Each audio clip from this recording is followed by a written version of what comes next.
Lelah ya, karena aktivitas yang bersangkutan tadi dari pagi sampai malam itu full ya.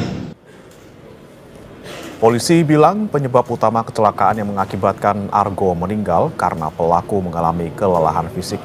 Berdasarkan analisa polisi usai penyelidikan, tersangka diduga dalam kondisi kelelahan saat mengemudikan mobilnya. Dikarenakan sejak pukul 7 pagi hingga 1 dini hari, tersangka terus melakukan kegiatan yang menguras tenaga.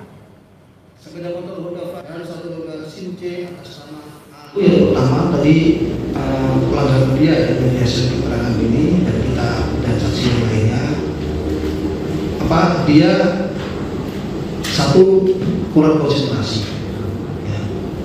Makanya pada saat naik kendaraan ya dia tidak klakson, tidak ada upaya menghindar, kemudian pengereman.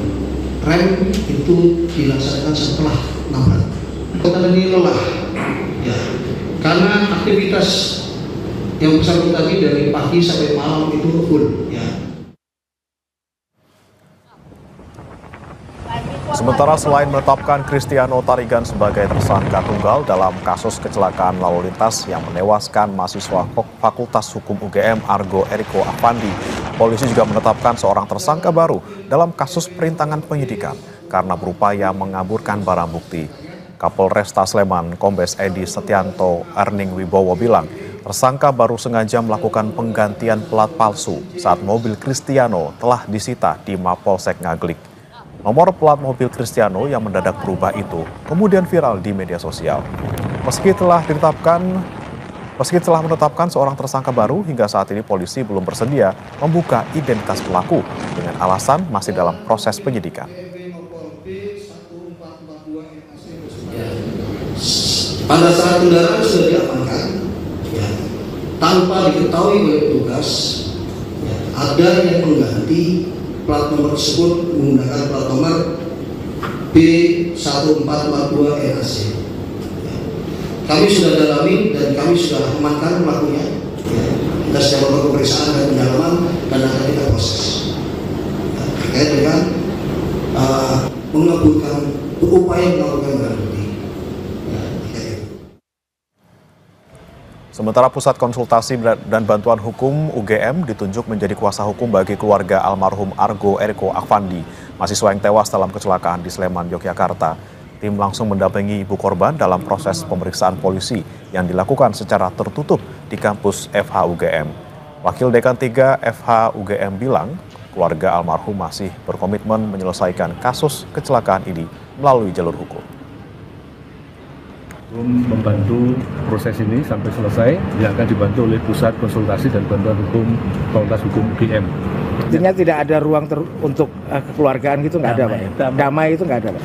Belum diputuskan, tapi yang jelas keluarga menerima itikat baik dari pelaku untuk nanti kedepannya kita lihat setelah proses ini berjalan dan kondisi psikologi ibu korban itu memang sampai sekarang belum mampu untuk melaksanakan itu tadi. Yang jelas proses hukum berjalan dan ini sedang berlangsung dan kita semua menghormati proses itu. Pak kabar.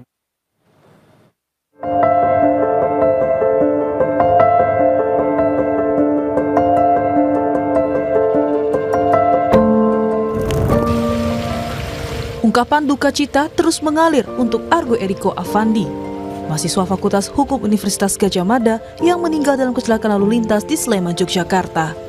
Sejumlah mahasiswa terus berdatangan dan meletakkan bunga di bawah patung Dewi Keadilan di halaman Fakultas Hukum UGM. Aksi peletakan bunga dilakukan sebagai bentuk simpatik atas meninggalnya Argo. Mereka berharap kasus kecelakaan yang menewaskan Argo dapat diusut secara tegak dan adil. Ini kami sebagai mahasiswa Universitas Gadjah Mada juga turut berduka cita atas wafatnya rekan kami, Argo.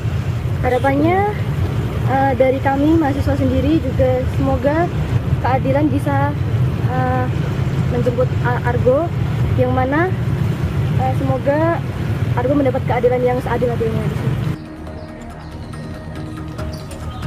Karangan bunga ucapan duka cita juga memenuhi kediaman almarhum Argo Eriko di Celodong, Depok, Jawa Barat.